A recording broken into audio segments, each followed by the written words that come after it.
Louvado seja o nosso Senhor Jesus Cristo. Paz e bem. Nós vamos iniciar hoje o nosso curso de Teologia Trinitária. Para bem começarmos este curso, vamos invocar o auxílio divino.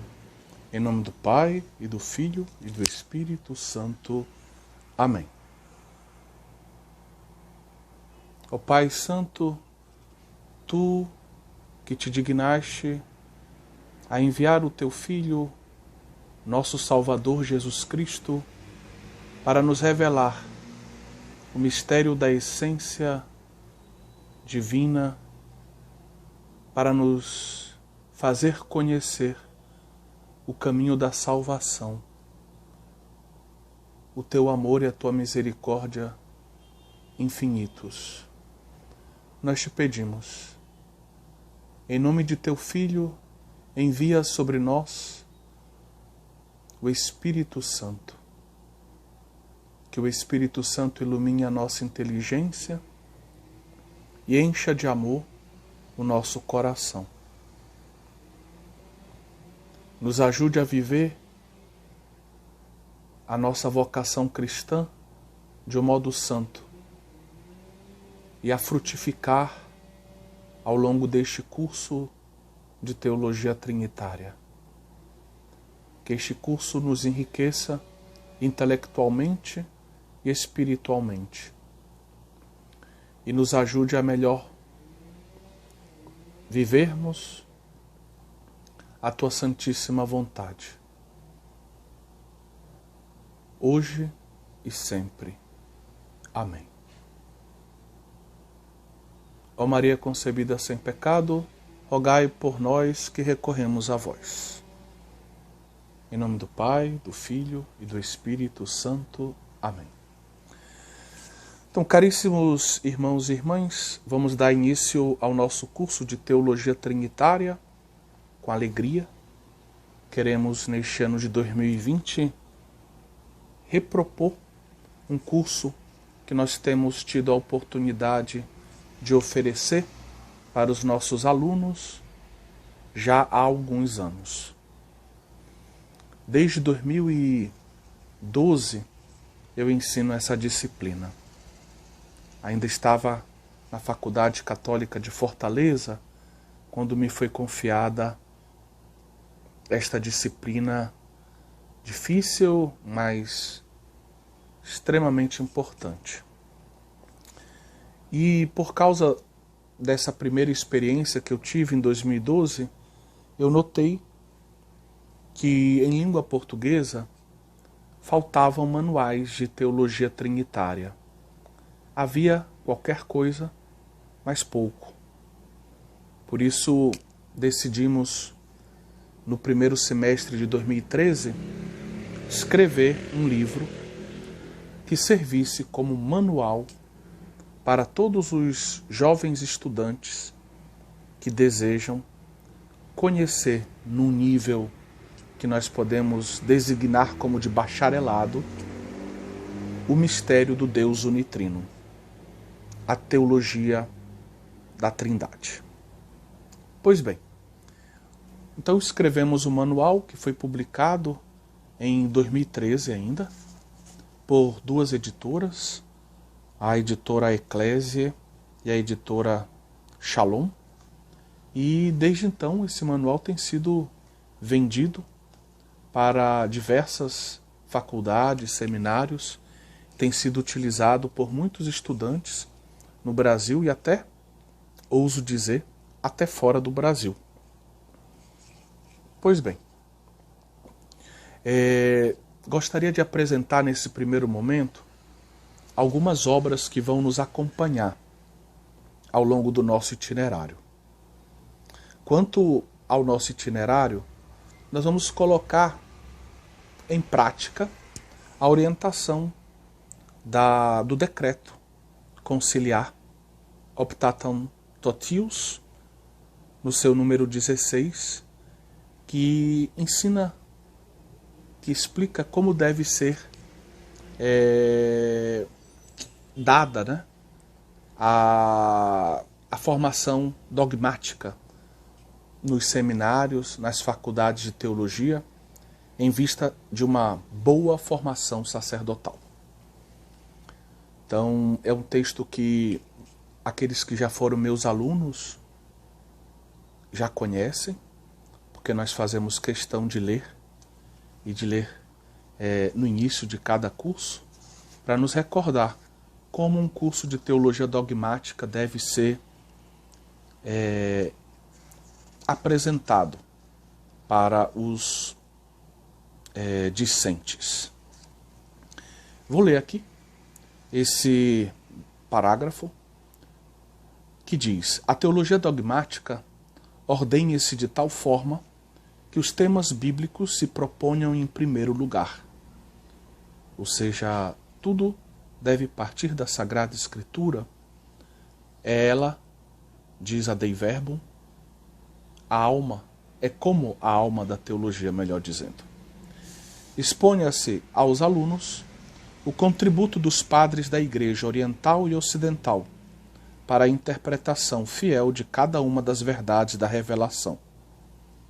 Logo depois se fala da importância da teologia dos padres, não apenas um ou dois, mas uma visão geral do que os padres disseram no âmbito daquele tratado e o cuidado de observar essas diferenças, às vezes linguísticas, mas às vezes também teológicas, entre o pensamento dos padres do Ocidente e o pensamento dos padres do Oriente.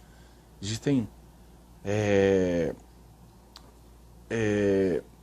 elementos tanto linguísticos como elementos teológicos que muitas vezes diferem nesses dois ambientes teológicos e que no fundo se completam, né?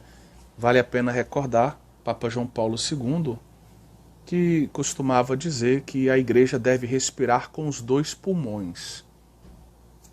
O Ocidente e o Oriente são comparados com os dois pulmões. Uma boa teologia deve sempre levar em consideração aquilo que é produzido pela teologia ocidental, pela teologia oriental, e buscar uma síntese ortodoxa.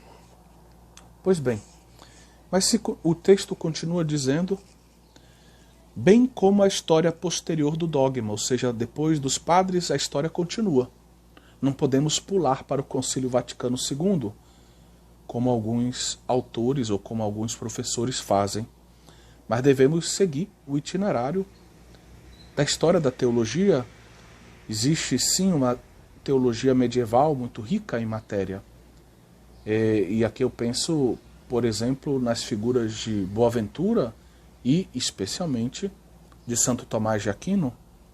Como ensinar o tratado trinitário sem mencionar a importância do Aquinate? Além disso, o texto continua recordando que esse estudo da história da teologia, ele deve estar associado sempre com a história da Igreja, ou seja, a gente deve sempre situar, né, esses avanços teológicos, essas contribuições teológicas, dentro do contexto mais amplo da história da Igreja. Depois, para aclarar quanto for possível os mistérios da salvação de forma perfeita, aprendam a penetrá-lo mais profundamente pela especulação.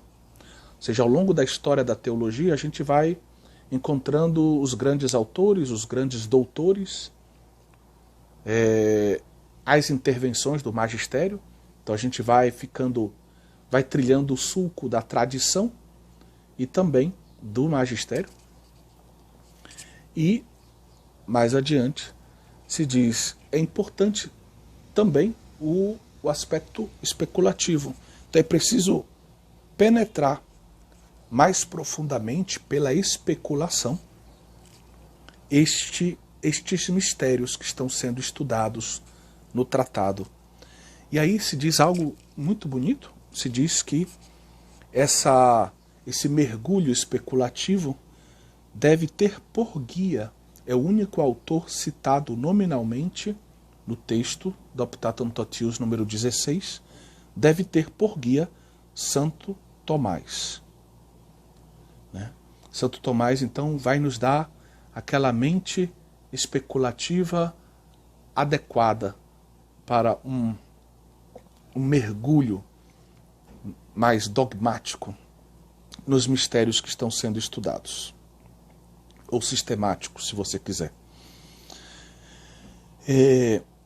Sempre lembrando que é importante, entre os mistérios, perceber os nexos. Teologia sistemática sempre deve ser entendida como um equilíbrio razoável entre o todo da revelação, cada grande parte da revelação, que a gente pode chamar, por exemplo, de tratado, a eclesiologia, a cristologia, e dentro de cada tratado tem várias verdades que podem ser organizadas segundo uma hierarquia. Né? Tem verdades que são primeiras ou mais importantes do que as outras, para dizer de um modo simples. E as verdades e os tratados estão todos conectados. Então é muito importante na teologia sistemática, e Santo Tomás nos ajuda muito nesse caminho, identificar as conexões, os nexos, né, entre os diversos mistérios que a gente está estudando. E aí se acrescenta, né, que a gente deve depois também relacionar tudo que a gente está estudando, os mistérios estudados no tratado, com a liturgia, com a vida da igreja, né, com a pastoral. Então nós saibam buscar à luz da revelação a solução de problemas humanos, aplicar as verdades eternas à condição mutável das coisas humanas e anunciá-las de modo conveniente aos homens seus contemporâneos.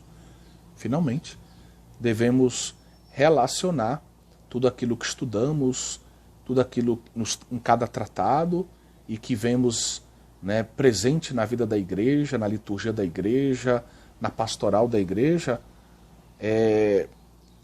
aos desafios que a igreja enfrenta para o bom exercício da sua missão no mundo. A Trindade tem tanto a nos ensinar, por exemplo, no modo como devemos viver como igreja, mas também no modo com o qual devemos nos relacionar com o mundo, como devemos ver a diferença, como devemos acolher a diferença, como devemos viver essa comunhão com a diferença. Então a teologia trinitária tem muito a nos dizer a esse respeito. Então agora nós vamos apresentar para vocês um pouco os livros físicos, né, que nós vamos utilizar ao longo do nosso curso, ou aqueles que nós vamos citar mais ao longo do nosso itinerário de estudo da teologia trinitária. O primeiro é o manual que nós escrevemos, então Deus Unitrino, né, uma introdução à teologia trinitária.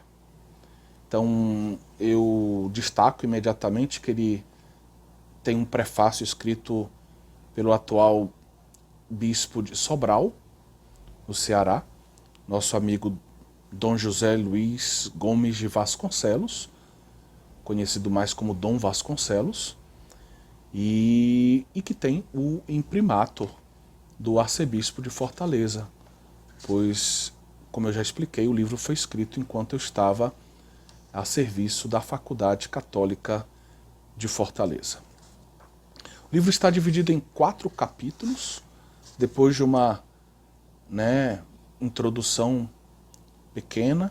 Nós temos um capítulo que fala sobre o Tratado da Trindade de um modo geral, né, vai ser objeto, né, parte desse capítulo da nossa aula ainda de hoje.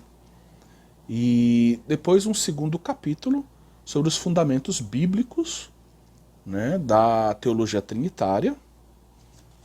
Um terceiro capítulo sobre a evolução histórica do dogma trinitário. E aqui entram os padres do Ocidente, do Oriente e, sucessivamente, os períodos medieval, moderno e contemporâneo, com os grandes nomes da teologia e com as intervenções magisteriais em matéria. Finalmente, no quarto capítulo, nós preferimos destacar, nós falamos um pouco da teologia contemporânea, onde nós vemos um pouco os grandes desafios contemporâneos relativos à teologia trinitária, a partir de um prisma que elegeu alguns autores, alguns protestantes, outros ortodoxos, outros católicos, de campos linguísticos diferentes e de, vamos dizer, de sensibilidades teológicas diferentes, que nos permitem ver um pouco assim a realidade atual da teologia contemporânea, tá certo? Então esse é o itinerário que nós vamos trilhar ao longo do nosso curso. Mas, evidentemente, nós vamos precisar do auxílio de obras que têm um valor impressionante, né? São grandes autores que nós vamos apresentar aqui, grandes obras, algumas delas em português, mas muitas delas em outras línguas e que vão também nos acompanhar ao longo do nosso estudo. Em língua portuguesa, eu queria destacar duas obras, uma especificamente trinitária, que é a do nosso atual prefeito da Congregação para a Doutrina da Fé, né, Cardeal Ladária. Então essa obra que eu tenho em mãos é uma das duas que existem em língua portuguesa do então professor Ladária. O Deus vivo e verdadeiro, né, o mistério da Trindade. São as suas obras, dada a sua nacionalidade, são escritas normalmente em espanhol e traduzidas para diversas outras línguas, né? Italiano, português, francês e etc. Então nós temos duas de suas obras traduzidas em língua portuguesa. Essa aqui eu reputo a mais completa em língua portuguesa, né? Mas se você quiser conhecer outra, que eu tenho uma outra em língua italiana, né, que seria A Trindade, Mistério de Comunhão. Então, um outro livro publicado aqui em italiano. Também em língua portuguesa, nós temos a Dogmática Católica do ex-prefeito da Congregação para a Doutrina da Fé, Gerhard Ludwig Müller. Então, ele escreveu essa obra de grande fôlego, que é um resumo, vamos dizer assim, da teologia dogmática católica, e muito interessante, evidentemente, por ser um resumo de toda a teologia sistemática, ele não pode aprofundar todos os tratados de um modo, vamos dizer, necessário para uma boa formação, vamos dizer, teológica dos nossos estudantes de bacharelado de teologia. Porém, ele dá assim o essencial de cada tratado, sempre seguindo também as diretrizes, as orientações do decreto Optatum Totius 16. Então é uma obra que merece ser conhecida, e a parte da teologia trinitária se encontra no quarto capítulo, né? A autorrevelação do Criador como Deus de Israel e Pai de Jesus Cristo, e logo depois vem a Cristologia e, finalmente, a Pneumatologia, e num sétimo capítulo vem a doutrina trinitária, ou seja, vejam a lógica que ele utiliza. Quarto capítulo, Deus se revela como Pai de nosso Senhor Jesus Cristo. Quinto capítulo, a Cristologia. Sexto capítulo, a Pneumatologia. Sétimo capítulo, a doutrina trinitária. Certo? Então, temos aqui 4 capítulos que nos interessam. Um manual em língua italiana que eu reputo até agora, dos que eu conheço, possivelmente o melhor, é do já professor da Universidade Lateranense, Piero Coda, que hoje dirige o Instituto Sofia, né, ali próximo de Florença, né? Então Piero Coda escreveu esse manual Dalla Trinità L'Avvento di Dio tra Storia e Profecia. Então, esse manual é realmente muito completo, muito interessante. Nós citamos muito essa obra, que é de 2011, no nosso manual de 2013. Outras obras que a gente vai citar são... Existe um manual bem interessante do René Laurentin. René Laurentin, ele é mais conhecido pela Mariologia, mas esse tratado sobre a teologia trinitária dele é muito interessante, vale a pena a gente conhecer.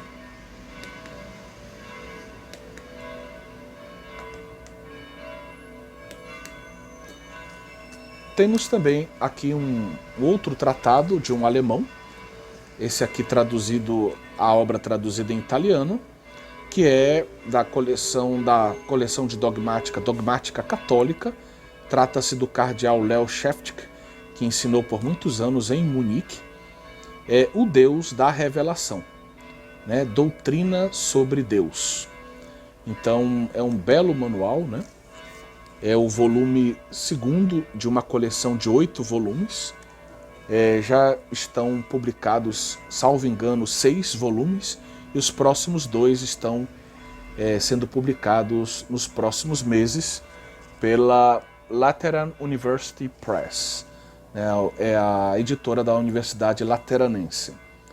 E para citar um outro âmbito linguístico e uma obra mais específica, preciso citar essa obra preciosa de Gilles Emery, que é um dominicano que ensina em Friburgo, na Suíça, e que escreveu provavelmente a melhor obra que eu, ao menos a melhor obra que eu conheço, de teologia trinitária no pensamento de Santo Tomás de Aquino. Então é um grande professor que conhece não só a Suma Teológica, ele conhece a obra inteira de Santo Tomás de Aquino, né? Os textos exegéticos, os comentários dele a Aristóteles, a Boécio, e as questões disputadas, e por isso ele tem, vamos dizer, o quilate, o know-how para nos oferecer uma obra preciosíssima sobre a teologia trinitária no pensamento de Santo Tomás de Aquino. Então essas são as obras principais que vão normalmente ser citadas ao longo do nosso curso. Além delas, evidentemente, a gente vai, pouco a pouco, indicar outras obras segundo, digamos, os temas que nós vamos abordar ao longo do nosso curso. Recordo que valeria muito a pena, né, para os nossos alunos um aprofundamento pessoal, lendo, né, obras que são clássicas sobre a teologia trinitária. Por exemplo, você que ainda não leu o Tratado da Trindade de Santo Agostinho, existe uma tradução em língua portuguesa na coleção da Paulus, né, coleção patrística, e aonde você pode encontrar esse volume, essa obra de Santo Agostinho, né? Infelizmente ali você não tem o texto latino para você poder comparar e ver se a tradução foi bem feita, né?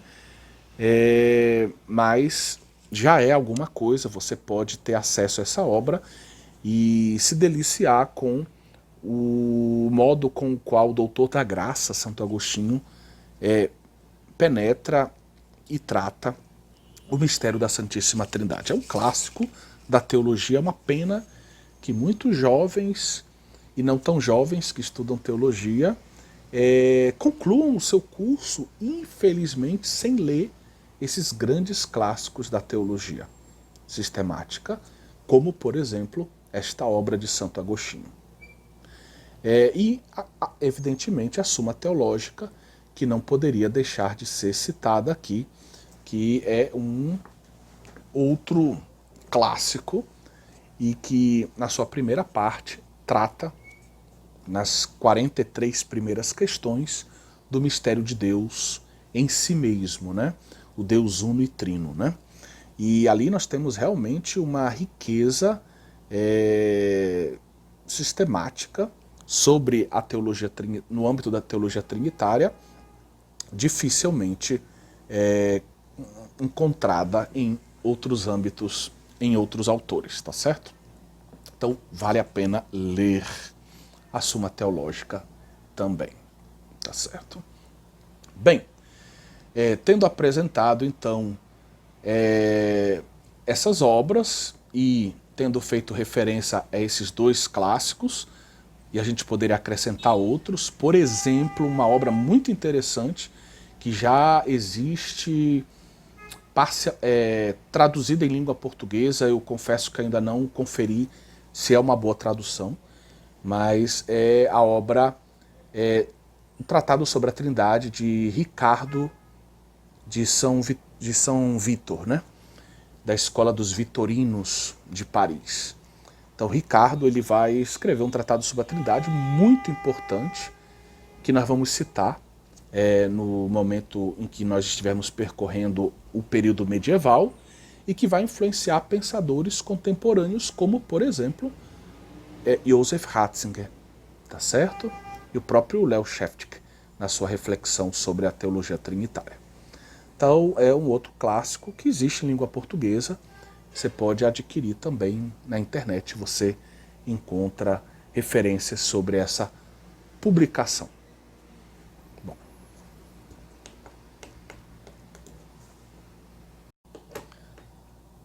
Vamos agora introduzir o nosso tratado.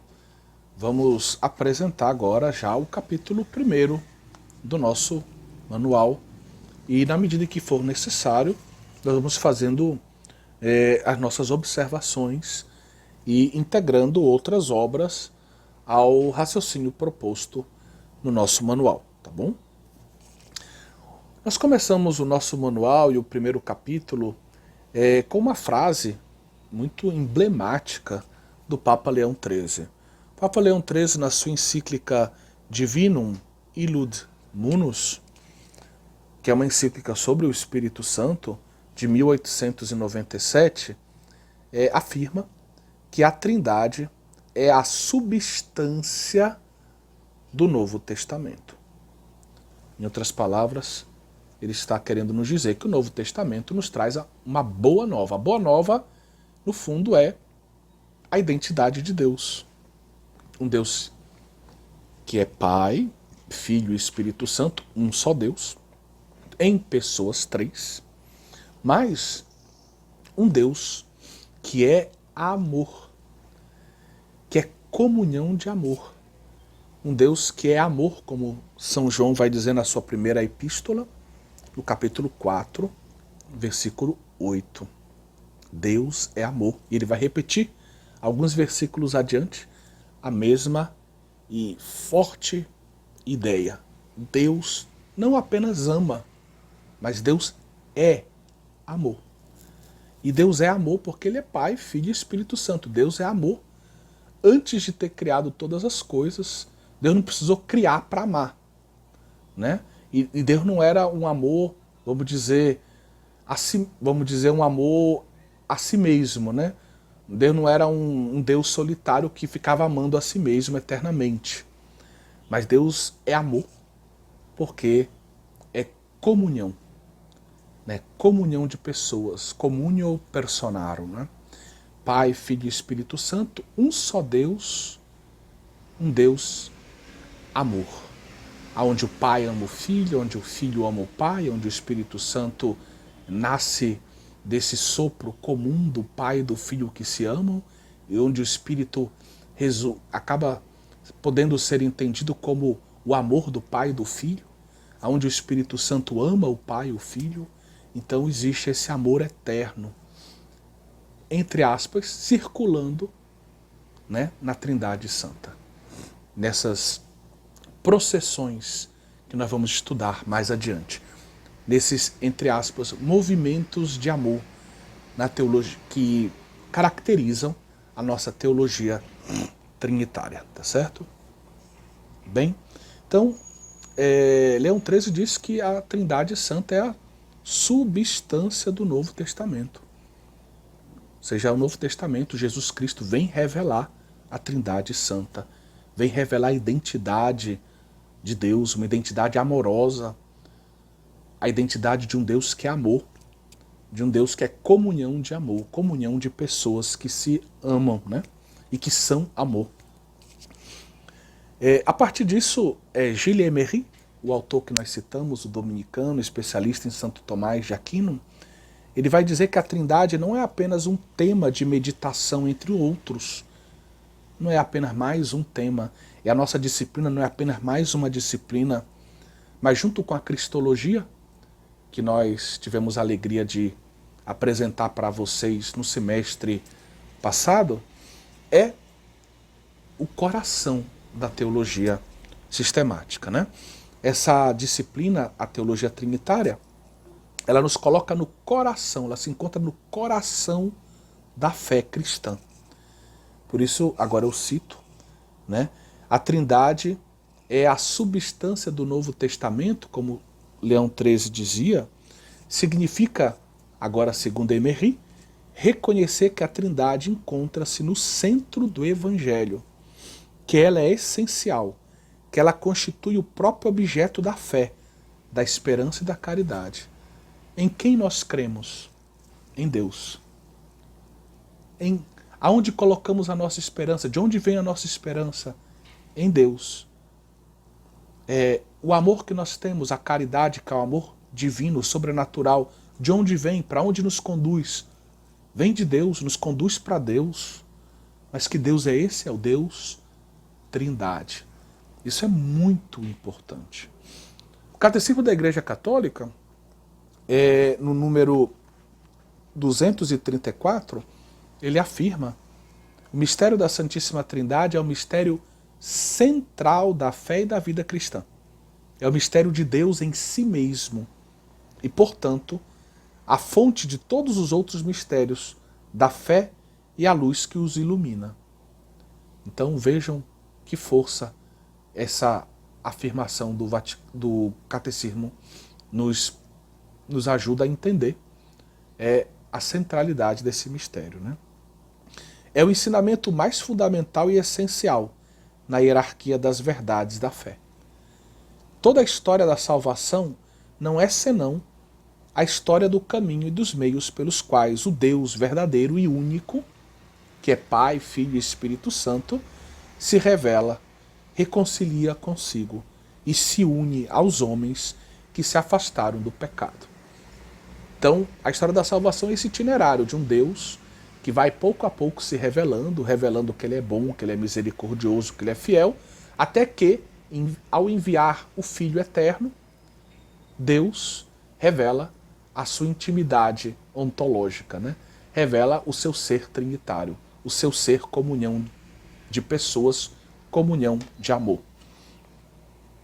E por isso, e aqui eu recordo especialmente aos meus alunos que acompanharam o nosso curso de introdução à teologia, que no âmbito da ordem da teologia sistemática, cada um dos tratados deve ser visto como fazendo parte de um todo, como parte de um grande todo teológico, né?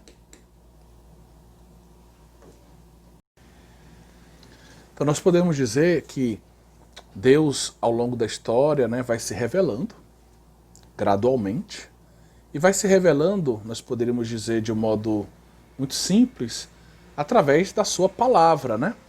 E vai fazendo com que a sua palavra seja acolhida pelo seu povo, oferecendo ao seu povo também alguns sinais, ações, né, gestos, intervenções na história, né, que confirmam, por exemplo, que ele é bom, que ele é fiel, que ele é santo, e assim por diante. Aquilo que ele vai dizendo vai sendo confirmado, aquilo que a palavra diz vai sendo confirmado através de certos sinais, né?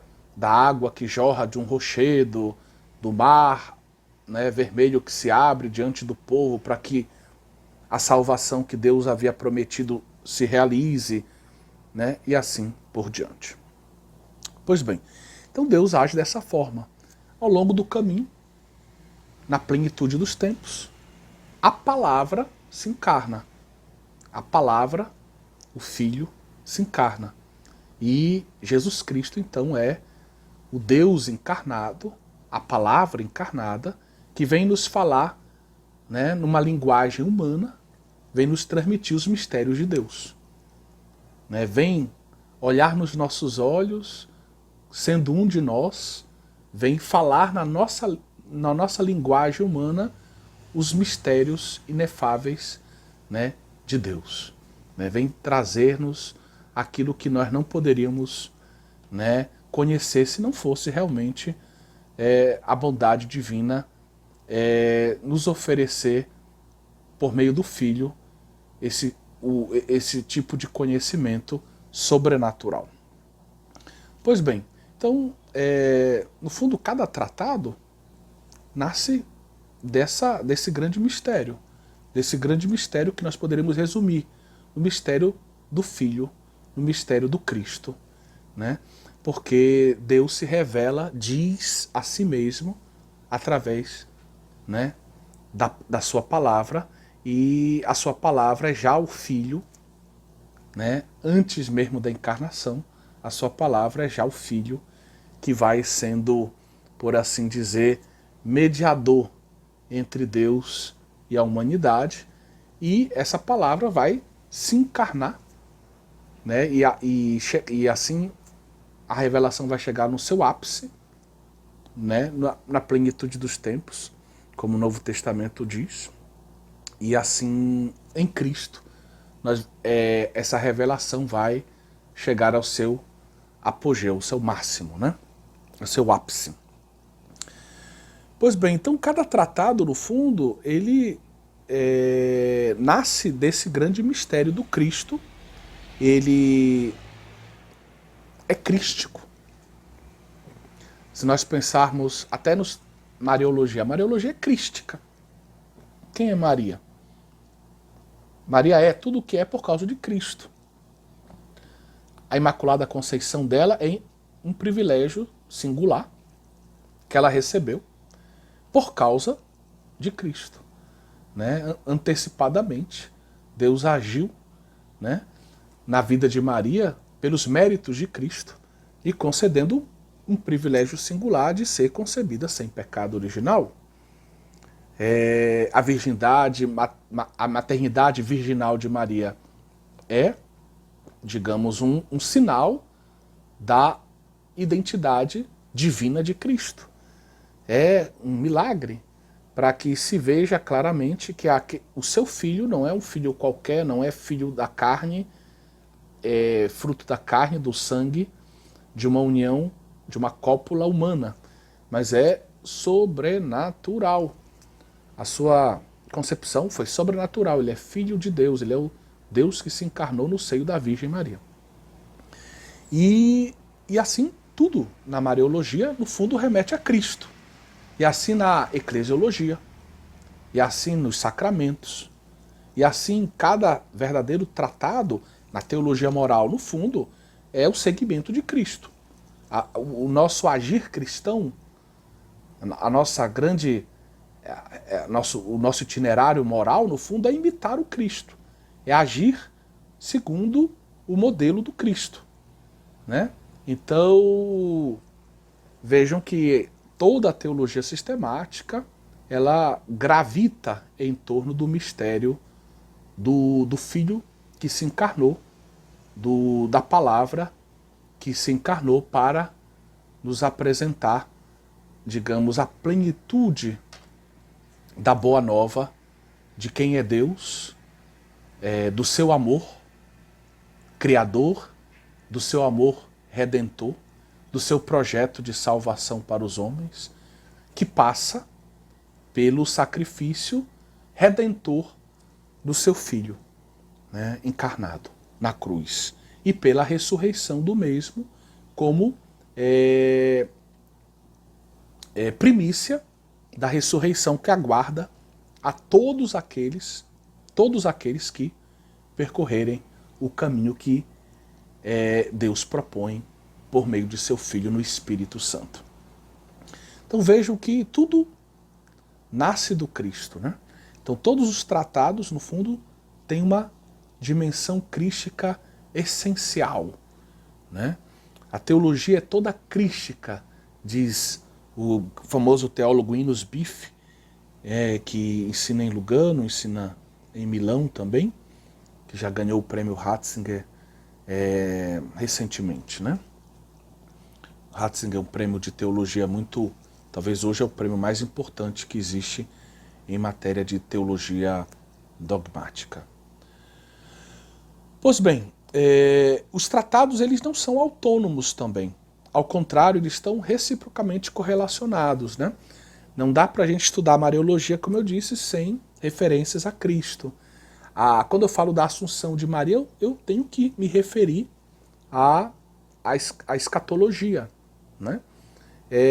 Ao mesmo tempo, quando eu falo da Imaculada Conceição, isso remete à protologia, à teologia da criação, à ideia de pecado original, que seria já na antropologia teológica, por exemplo, é uma abordagem possível, e a própria antropologia teológica, o que é o homem, a estrutura do homem, o que é ser cheio da graça, que tipo de presença do Espírito existe em Nossa Senhora, né?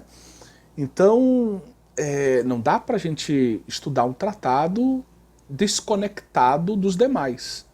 O tratado ele deve ser sempre estudado, né? Observando as conexões, as profundas conexões que existem entre o tratado e os demais tratados e, ao longo do estudo do tratado, entre cada verdade que compõe o tratado e outras verdades que são reveladas e que às vezes normalmente são estudadas até mais em outros tratados, né? Então, vou dar um exemplo. O dogma da maternidade divina está ligado à questão da união hipostática de Cristo. Então não dá para eu estudar o dogma da maternidade divina sem relacioná-lo com a crise nestoriana e, no fundo, aquilo que mais tarde vai ficar conhecido como união hipostática, né, a partir especialmente do Concílio de Calcedônia, certo?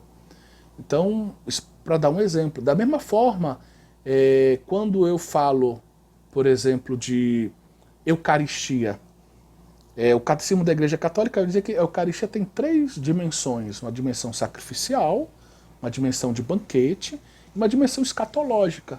E aí eu remeto, nessa terceira dimensão, ao tratado da escatologia, ao tratado escatológico, a escatologia.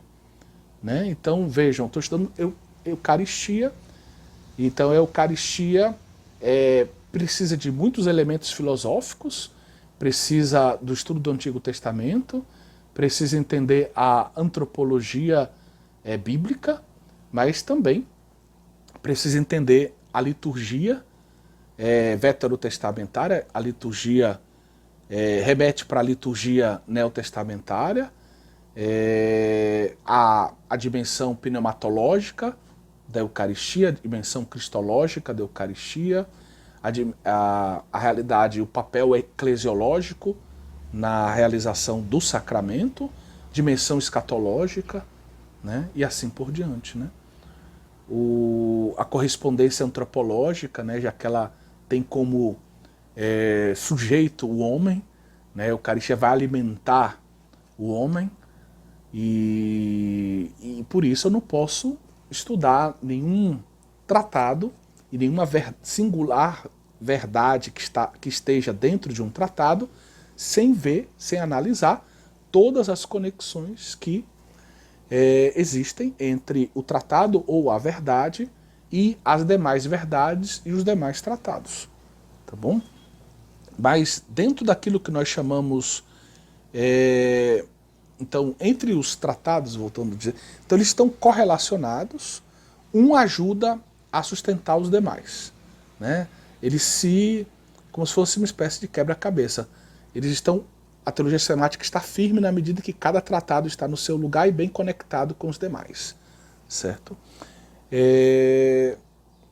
a gente também poderia usar uma outra imagem no lugar do quebra-cabeça do mosaico, né?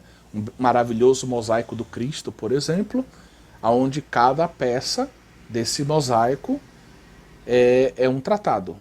Então, o conjunto dos tratados nos faz ver o rosto radiante, glorioso do Cristo, mas nos faz ver também as marcas da sua cruz, né? Do Cristo ressuscitado, que morreu na cruz e que traz as marcas gloriosas da sua paixão no seu corpo pneumatizado, no seu corpo glorificado.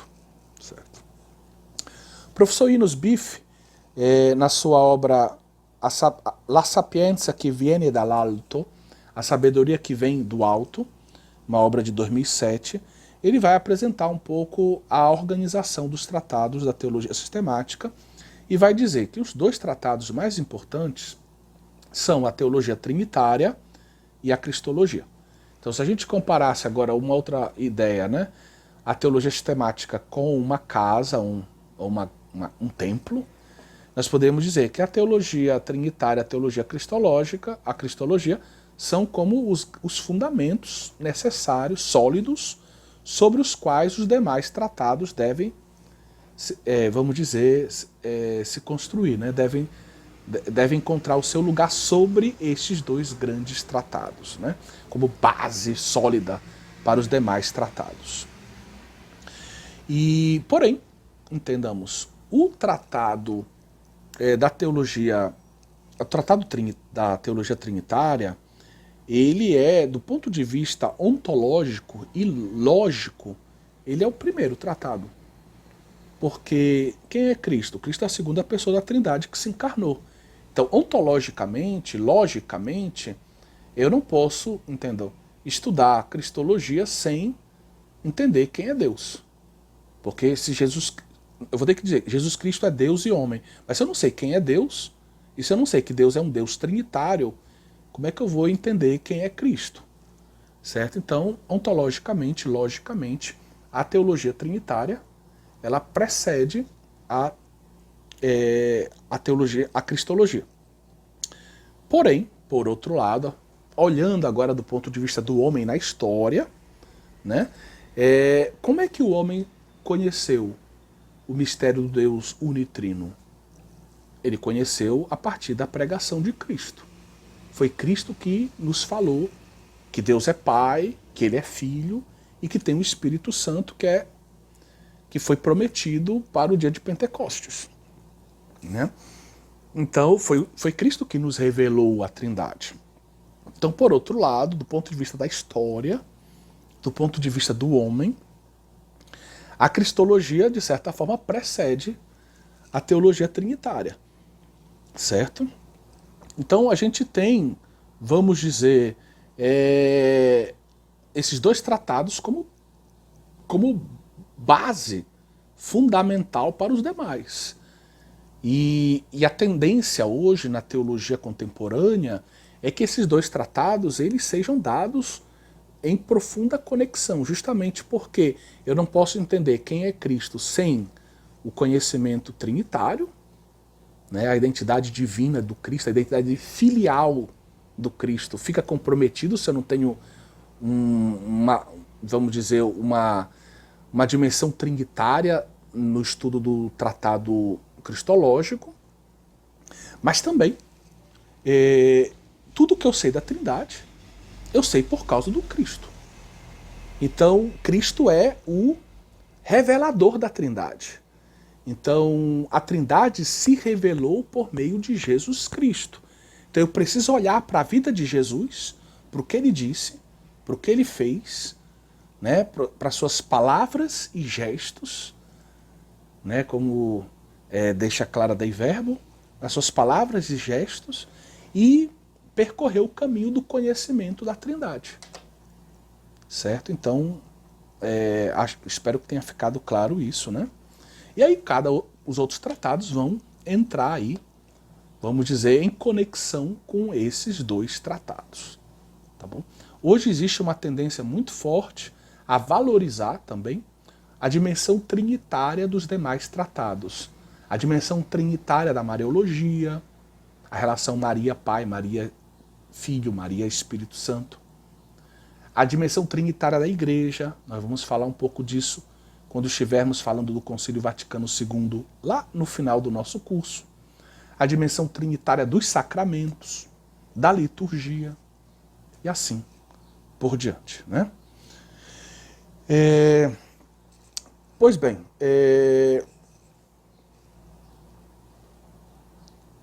falemos um pouco, à luz de Santo Agostinho, da relação que existe entre a regula fidei, a inteligência fidei e a experiência fidei. Vamos explicar, já já. Santo Agostinho, no seu tratado sobre a Trindade, escreve: desejei ver com o intelecto aquilo que cri. Desideravi intellectu videre quod credidi. O método de Agostinho, na sua obra De Trinitate, pode nos ajudar a compreender o itinerário que deve ser seguido no estudo do Tratado da Trindade. Durante quase 20 anos foi o tempo que ele levou para escrever a obra, o seu tratado sobre a Trindade. Agostinho percorre um itinerário marcado por 3 momentos que se interpenetram e que deixam entrever, de certa forma, nos deixam vislumbrar a continuidade lógica entre eles. Isso é muito importante, porque o método de Agostinho, no fundo, deveria ser, na minha opinião, que é a opinião também do Piero Coda, que foi meu professor, né? Eu tive a oportunidade de ter seguido, de fazer 2 cursos com ele. Ele era professor extraordinário em Lugano. É a opinião também do Piero Coda o fato de que no itinerário de Agostinho nós temos um itinerário que deveria ser seguido por todos aqueles que querem se dedicar ao Tratado da Trindade. Ou seja, nós deveríamos partir da fé para penetrar com a nossa inteligência no mistério, sempre iluminados pela fé, e nessa busca da verdade nós fazemos, né, uma experiência com a Trindade. Não devemos pensar no Tratado da Trindade apenas como uma experiência de tipo intelectual, mas uma verdadeira experiência, né, completa com a verdade trinitária. Ela me enriquece intelectualmente, me dá luzes intelectuais para compreender, vamos dizer, ainda mais o mistério, mas essa experiência ela também me oferece, vamos dizer, um contato direto com Deus, porque o Deus trinitário. Então eu estou falando, eu vou conhecer um Deus que é unitrino. E o meu conhecimento desse Deus unitrino não pode ser apenas de tipo acadêmico, mas ele deve ser um conhecimento, digamos, integral, pessoal, uma experiência com Deus unitrino, né? Um conhecimento de tipo bíblico, intimidade, né? Comunhão. E é o que Agostinho, no fundo, persegue no seu itinerário, no seu tratado sobre a Trindade.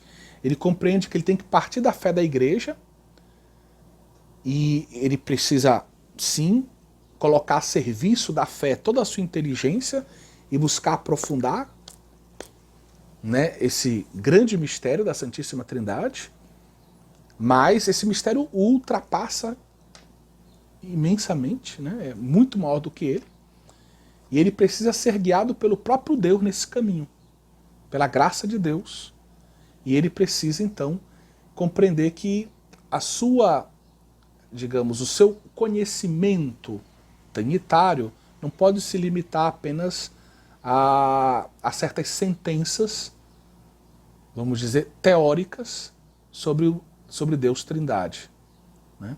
Mas o seu itinerário deve conduzi-lo a uma experiência, né, espiritual integral com Deus Trindade, que vai lhe dar, sim, um aprofundamento intelectual sobre a Deus Trindade, mas vai também transformar a sua vida, para que ele viva de um modo mais santo, de um modo mais trinitário, de um modo mais amoroso a sua vocação cristã.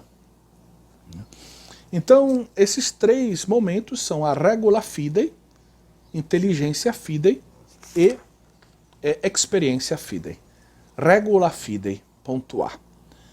Então, parte-se do seguro da verdade na qual a Igreja Católica crê. A verdade que ela recebeu pela revelação.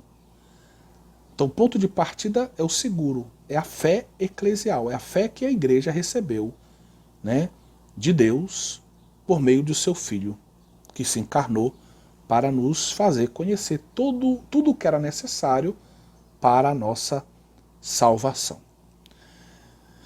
Então, se parte dessa verdade revelada, né, que está condensada no símbolo da fé. Por exemplo, no credo niceno-constantinopolitano. É uma verdade que a igreja vive e celebra também. Não é uma verdade só que a igreja tem como tesouro no seu, por assim dizer, intelecto. Não.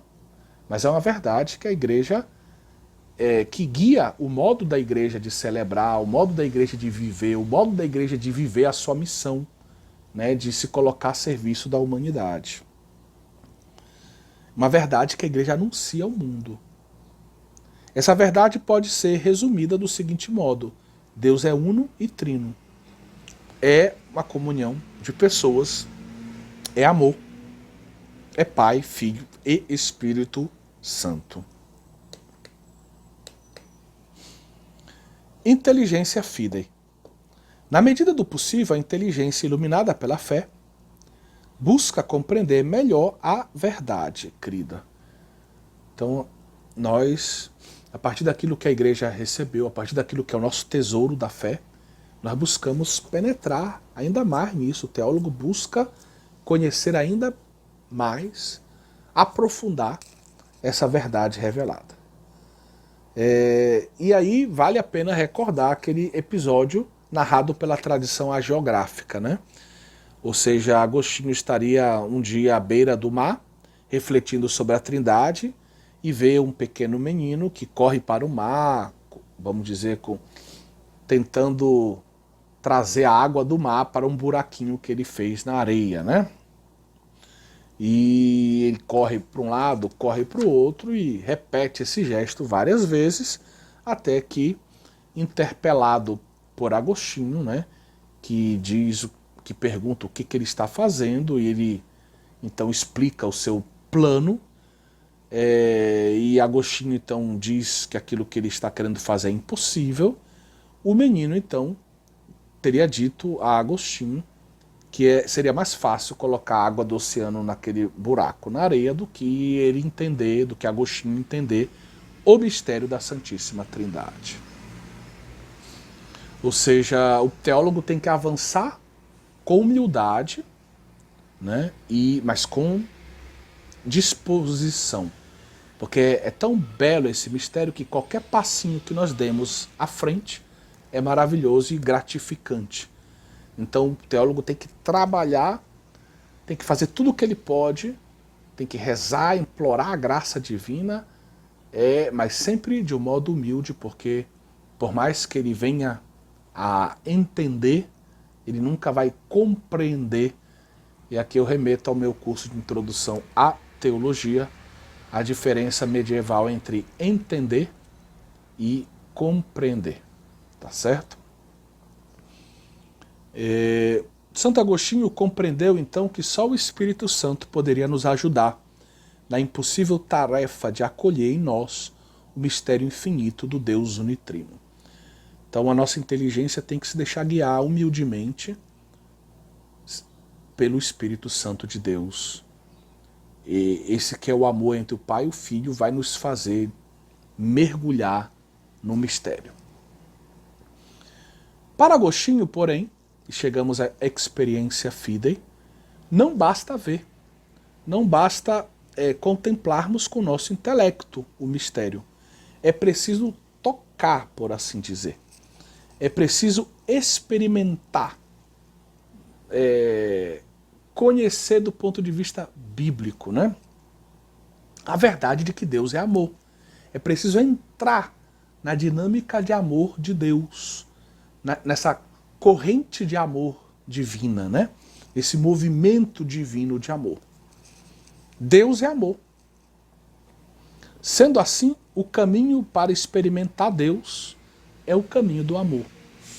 Então o homem vai experimentar Deus, né, misticamente, pelos sacramentos, pela vida espiritual, mas vai experimentar Deus também eclesialmente, na vivência do amor eclesial e diaconalmente, na vivência da missão, a serviço do projeto divino de salvação da humanidade, né? Então a igreja vive a sua diaconia e cada um de nós participa desse grande serviço de amor que é o serviço da evangelização, né? Levar aos homens a boa nova da salvação. Assim como Cristo veio não para ser servido, mas para servir, assim a igreja também se coloca, né, como um prolongamento de Cristo na história, a serviço de todos os homens que precisam de salvação. Sim, se Deus é amor, porque caminhar e correr às alturas dos céus ou às profundezas da terra à procura daquele que está junto de nós, se quisermos estar junto dele, essa é uma frase que nós encontramos no De Trinitate, né?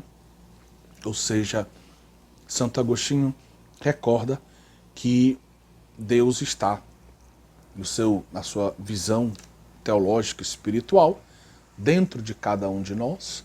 Então nós devemos percorrer o caminho, né, para irmos ao encontro de Deus por uma via de interioridade, por uma vida de oração, por uma vida sacramental, mas também viver esse amor também eclesialmente e diaconalmente no mundo, né? Amar a Deus com inteligência, bem como amar o próximo, só é possível pela ação do Espírito Santo. E aí, de novo, volta a figura do Espírito Santo central. É assim como na inteligência fidei, só com o Espírito Santo eu posso conhecer a Deus. Também na experiência fidei eu só posso experimentar Deus, viver, né, mergulhar nesse movimento de amor divino, tanto, vamos dizer, na direção horizontal que me liga a Deus, como na direção horizontal que me liga aos irmãos. Só posso viver isso por obra e graça do Espírito Santo. Só Ele pode nos fazer reconhecer Jesus como Senhor, 1 Coríntios 12, 3, e o Pai como nosso Pai, ou como diz Gálatas 4, 6, como nosso Abá, nosso papai, paizinho. A experiência com o Espírito me capacita a amar Jesus e ao Pai, mas ao mesmo tempo devemos recordar que o Espírito foi efuso, foi derramado pelo Pai, pelo Espírito e pelo Filho, né? Ou seja, o Espírito me ajuda a amar o Pai, a amar o Filho, mas de onde ele vem? Ele foi derramado sobre a igreja pelo Pai e pelo Filho. Então a gente tem de novo esse círculo, né? O Pai e o Filho derramam o Espírito, e é o Espírito que me permite viver o discipulado, né, com relação a Jesus e a filiação com relação ao Pai em Jesus, né? Então o Espírito vai se apresentando como figura central da inteligência fidei e também da experiência fidei no pensamento de Agostinho.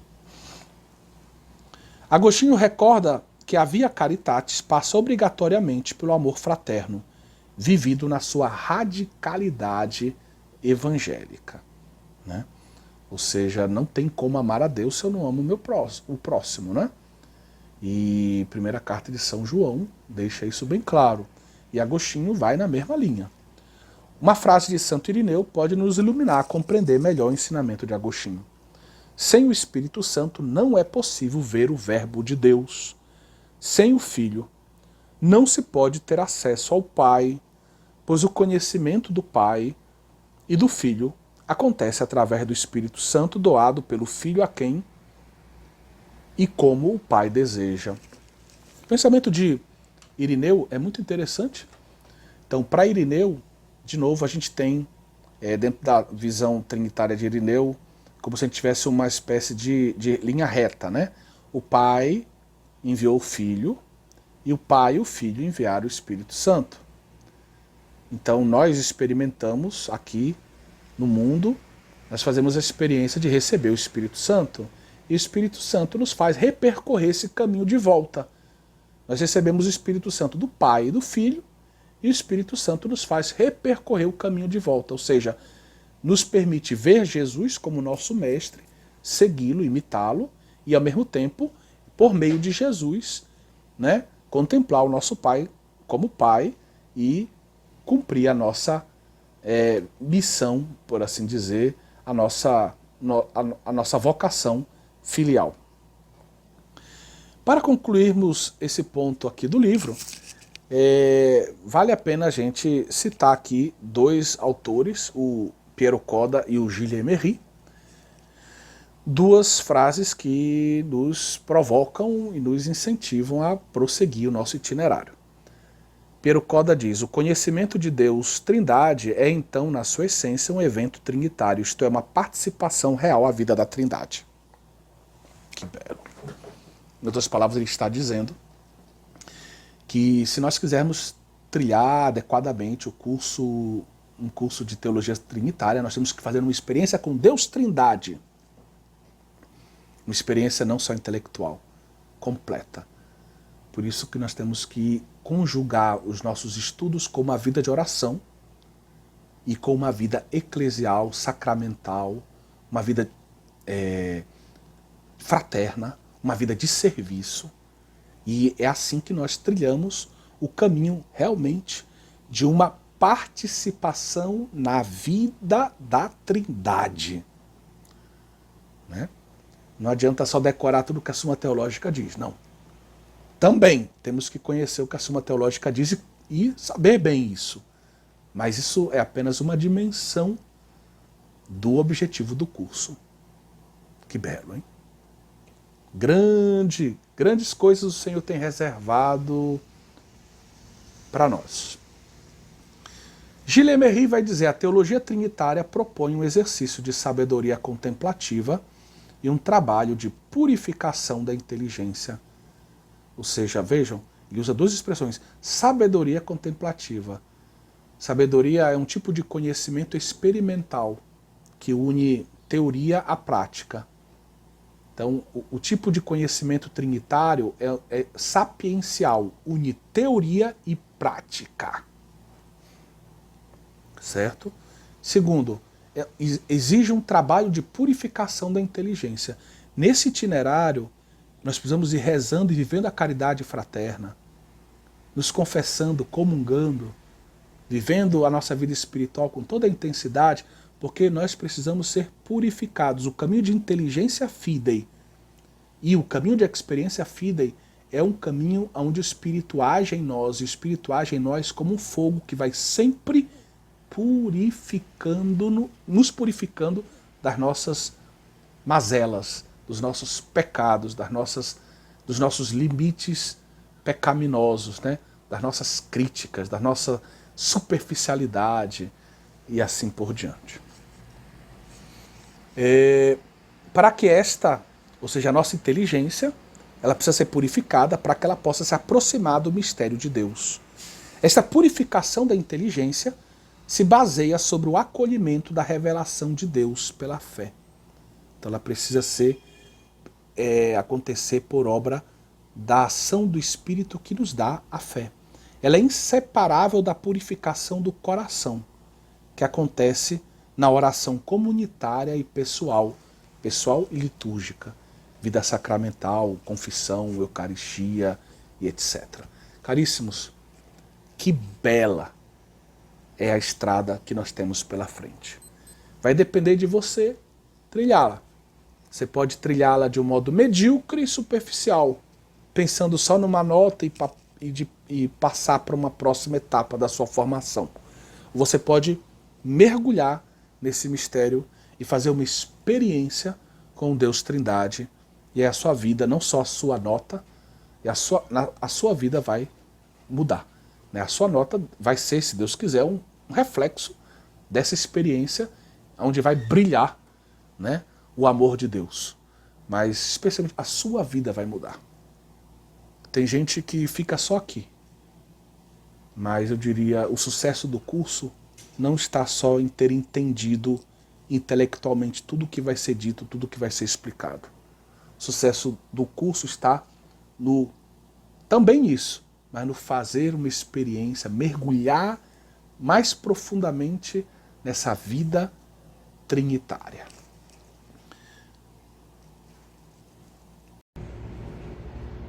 Vamos passar para um próximo ponto da nossa primeira aula. Estamos no tópico a importância do Tratado da Trindade. E eu gostaria de partir do Catecismo da Igreja Católica. Agora estamos falando do parágrafo 261, que repete a mesma noção fundamental que nós já lemos no parágrafo 234 do Catecismo. Se diz que o mistério da Santíssima Trindade é o mistério central da fé e da vida cristã. Só Deus nos pode dar a conhecer, revelando-se como Pai, Filho e Espírito Santo. É o mistério central da fé e da vida cristã, que só Deus pode, digamos, nos fazer conhecer. Pois bem, à luz desse parágrafo do Catecismo, é importante que nós observemos que o cristianismo é marcado por ser vamos dizer, um monoteísmo trinitário. Nós sabemos que na ciência das religiões, na sociologia das religiões, a gente classifica as religiões, por exemplo, religiões não reveladas, religiões reveladas, religiões politeístas, religiões monoteístas. E nós sabemos que as três principais religiões monoteístas são o judaísmo, na ordem cronológica, o cristianismo e o islã, né, o islamismo. Então nós temos essas três grandes religiões monoteístas, tá bom? Só que o cristianismo ele se distingue das outras duas religiões monoteístas, porque o monoteísmo, essa fé em um só Deus, do cristianismo, precisa ser completada essa ideia com o aspecto das três pessoas, ou seja, com o fato de que a nossa fé em um só Deus é uma fé em um Deus que se revelou como Pai, Filho e Espírito Santo. Três pessoas, um só Deus, três pessoas, tá certo? Ou seja, nós devemos chamar de monoteísmo trinitário, certo? Então, quando a gente fala de trindade, a gente menciona nessa ideia, digamos, nessa expressão, duas ideias. A gente acaba fazendo referência a duas ideias. Um só Deus, três pessoas. Ou seja, duas ideias fundamentais. Um só Deus, uma essência divina. E Deus Uno é então um patrimônio comum do cristianismo, do judaísmo, do islamismo. Cristãos, judeus, muçulmanos, eles comungam, né, nesse âmbito de uma fé em um só Deus. Ok? Ponto. Mas nosso monoteísmo é trinitário. Nunca podemos esquecer isso, senão não somos cristãos. A nossa identidade cristã está no fato de que é o mistério central da nossa fé e da nossa vida cristã, como o Catecismo nos recorda, está no fato de que o nosso Deus é um Deus trinitário, três pessoas, né? Um só Deus. Então, Deus Trino, essa é a segunda ideia, que completa a primeira do Deus Uno. Tanto que, vamos dizer, No fundo, o pensamento de Santo Tomás de Aquino na Suma Teológica, ele primeiro apresenta, entre aspas, o Deus Uno, o que é Deus, para depois falar, né? Ele fala primeiro da natureza, da essência divina, para depois falar do ser, da triunidade, que é uma expressão que o Ladária usa, da triunidade de Deus, ou seja, dessa comunhão de pessoas em Deus, do Deus que é Pai, Filho e Espírito Santo. Então, Deus Trino. E esse aspecto do Deus Trino, isso é uma exclusividade do cristianismo. Nenhuma outra religião apresenta Deus como Trino. E esse fato é dolorosamente, muitas vezes, um ponto de ataque das demais religiões monoteístas contra o próprio cristianismo. No Alcorão, por exemplo, se diz claramente que nós, cristãos, somos heréticos, né? Porque Maomé, ele nos apresenta como, no fundo, triteístas, como se nós crescêssemos em 3 deuses na nossa fé trinitária, né? Fizéssemos Jesus Cristo e o Espírito Santo, ou o Paráclito, né? Colocássemos o Pai, né? Jesus Cristo e o Espírito Santo no mesmo patamar de Deus, seriam 3 deuses, né? Um triteísmo. E é uma visão completamente errônea do que é o cristianismo. Mas o Alcorão passa a imagem de que nós somos heréticos porque somos triteístas. Da mesma forma, certa vez conversando com alguns judeus em Jerusalém, eles diziam, né, que absurdamente, é claro que não é que eles quisessem que as filhas deles casassem nem com muçulmanos, nem com cristãos, mas eles hipoteticamente diziam que prefeririam que as suas filhas se casassem com muçulmanos, porque pelo menos os muçulmanos, vejam a que ponto chegamos, eles creem num só Deus, um só Deus, uma pessoa, certo? O monoteísmo, vamos dizer, é unipessoal, né? Só uma pessoa em Deus. Enquanto nós somos heréticos, porque falamos de 3 pessoas em Deus, o que na verdade seria uma grande heresia, no fundo, para eles também é visto como um triteísmo. Só a fé pode nos fazer assumir uma verdade que consegue harmonizar uma essência única, divina, com 3 pessoas. Certo? Então, Deus Trino é exclusividade do cristianismo. Por isso, o cristianismo ele deve ser visto como monoteísmo trinitário. Certo? E aqui a gente tem que tocar também nessa ideia unicidade e unidade. São 2 conceitos diferentes que às vezes as pessoas confundem. Unicidade está para único. Significa, na verdade, que as 3 pessoas são um único Deus. Significa que em Deus existe apenas uma essência divina, certo? Uma substância divina. A unidade divina já é um atributo da natureza divina. Enquanto unicidade fala que só tem uma natureza, uma essência, uma substância, na unidade eu estou falando de um atributo, digamos, da substância divina, do ser divino. E aí então está para a ideia de essência. Ou seja, a unidade indica uma essência simples e, portanto, indivisa. Em Deus não há composições, em Deus não há divisão.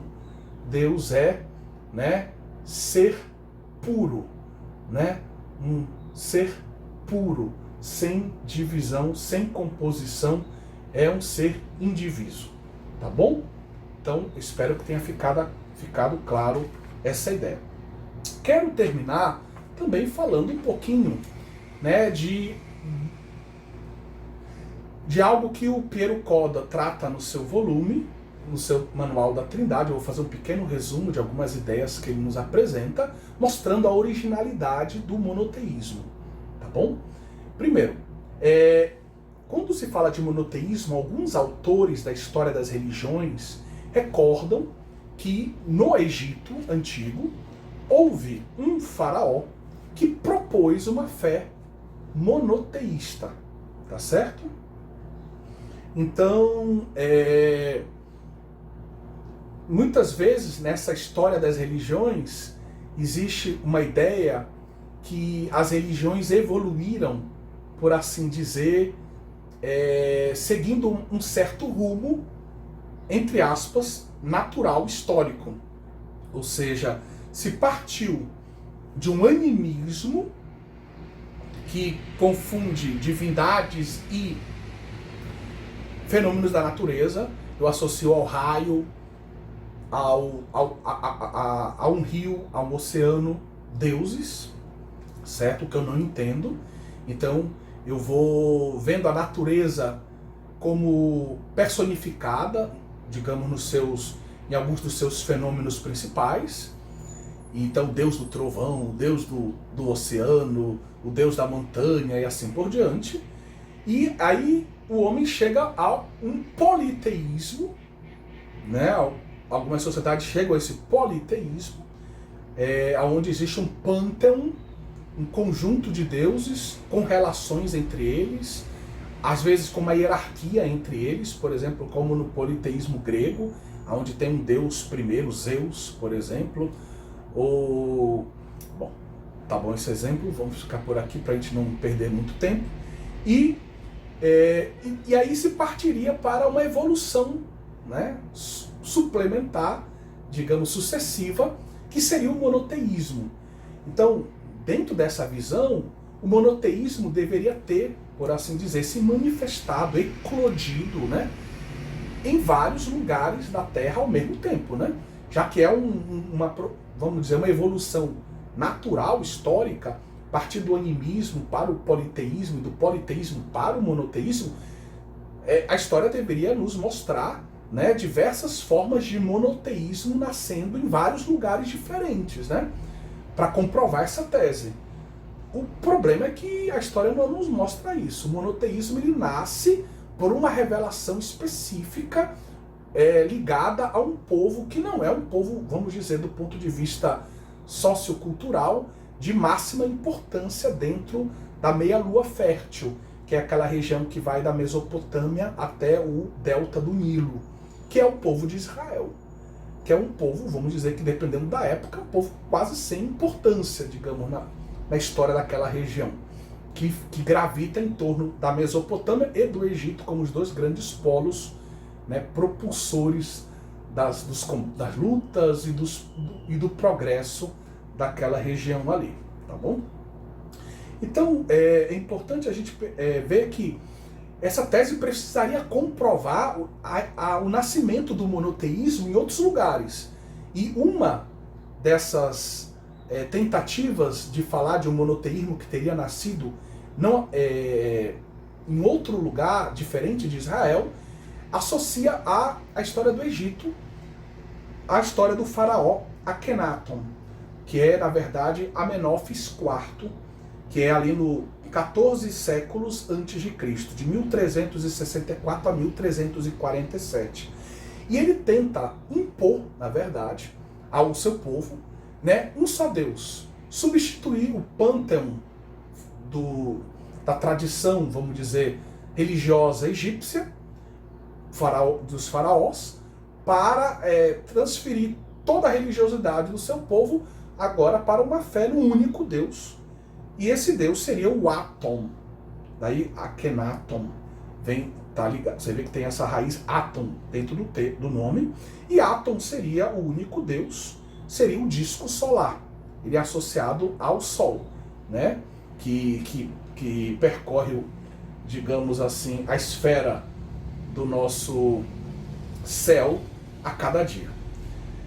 E essa proposta religiosa, porém, que foi imposta, não obteve grande sucesso, tanto que com a morte dele acabou, né? Não foi para frente, né, essa proposta do faraó Akhenaton. Então não vingou como religião, me parece, uma excentricidade de um faraó, mas não acabou se radicando na cultura religiosa egípcia. Da mesma forma, se fala do zoroatrismo, né?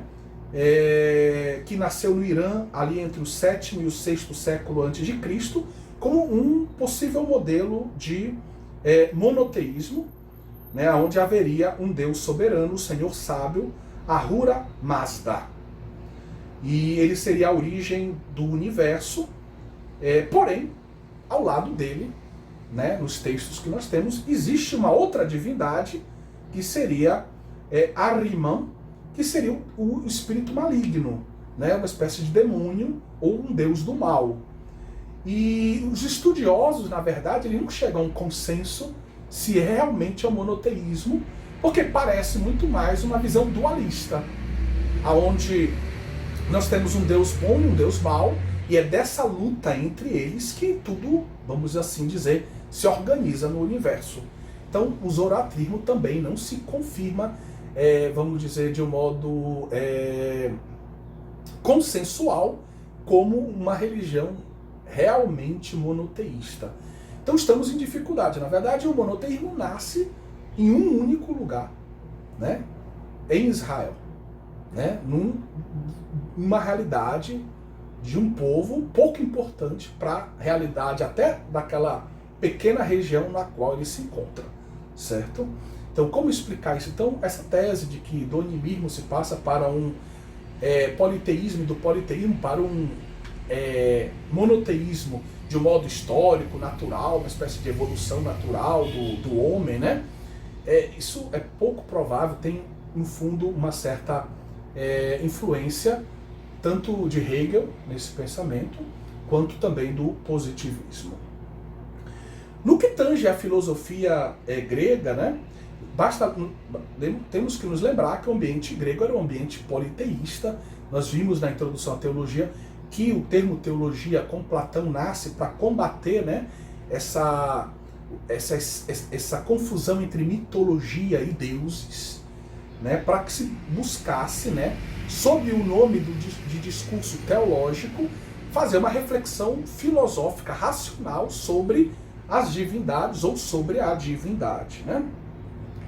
Então, com Platão e Aristóteles, esse termo teologia, que hoje a gente normalmente na filosofia usa o termo teologia natural, mas que o termo que eles usavam era teologia. O termo nasce dentro da filosofia, né? Dentro da metafísica, para usar o termo aristotélico, né? Então, Platão, por exemplo, ele chama o uno, esse princípio do cosmos, ele chama de bem ou de uno, enquanto Aristóteles chama de motor imóvel. Mas a gente não pode dizer que nos dois autores, olhando o conjunto da obra dos dois autores, que exista claramente um monoteísmo nesses dois autores, certo? Porque muitas vezes o próprio Aristóteles, que fala dessa divindade primeira, o motor primeiro, esse é um recurso lógico, metafísico, para explicar todas as outras coisas que existem. E ele, ao longo dos seus discursos, ele fala, aqui eu estou citando literalmente Piero Coda, ele admite a existência de 47 ou 55 divindades que correspondem às diferentes esferas celestes. E aí a gente não sabe, cada divindade dessa está num grau inferior, maior, superior, como é que é essa relação entre essas divindades e o motor imóvel, certo? Então existe um discurso ainda um pouco, vamos dizer, muito impregnado ainda do contexto politeísta da cultura grega, cultura religiosa grega. Então a gente não pode falar de um monoteísmo propriamente dito na filosofia grega por três razões. Aqui cito literalmente o Piero Coda, porque ainda não existe essa ideia de uma unicidade, recorde-se o significado de um único Deus, né? Não existe uma clara alteridade também entre Deus e o cosmos, né? E a gente poderia incluir o homem entre Deus e o próprio homem, né? Que faz parte do cosmos. E não existe uma clara afirmação do princípio de criação. Sabe que até na época de Santo Tomás de Aquino, à luz da filosofia aristotélica, não se pode, se pode, né, falar de uma eternidade do universo. Né? Uma eternidade do universo. E é pela fé, então, que a gente se desassocia dessa visão filosófica e realmente professa o início do universo num ato criador de Deus. Certo? Bom, então espero que isso também tenha ficado claro e concluo, né, essa parte da nossa aula dizendo que existe uma discussão até pedagógica, ou a gente falaria assim, sobre o Ordo Studiorum, a ordem dos estudos teológicos, num curso de bacharelado, por exemplo, onde é que a gente deve colocar o curso de Trindade? Se ele é um tratado tão essencial, tão importante para a teologia sistemática, alguns dizem que ele tem que entrar logo no início do curso de teologia sistemática, porque, no fundo, a gente vai ter que ter a noção trinitária necessária para estudar os demais tratados. Outros já dizem é um tratado super difícil, porque preciso de muita filosofia, de muita lógica, preciso de muito conhecimento bíblico, preciso de muita, vamos dizer assim, de um certo conhecimento teológico para poder realmente usufruir da profundidade, da riqueza desse tratado. E alguns dizem, então, vamos colocá-lo no final do itinerário teológico. Então, algumas faculdades católicas aqui no Brasil colocam o curso de Trindade no 4º ano. Com essa, vamos dizer, usando essas razões. A gente precisa de uma boa formação teológica para poder aproveitar a riqueza do Tratado da Trindade, porque é um tratado difícil, é um tratado, em alguns momentos, muito abstrato, né? É um tratado que desafia, né, a nossa capacidade especulativa, que aqui no Brasil a nossa teologia muitas vezes é muito mais prática do que especulativa. Então é um desafio para todos nós, professores e alunos, né? Eu confesso que eu gosto muito da teologia especulativa, mas reconheço que muitas vezes os nossos colegas professores têm uma tendência quase automática a buscar logo o prático, né? E a não usufruir da beleza do momento especulativo da reflexão teológica.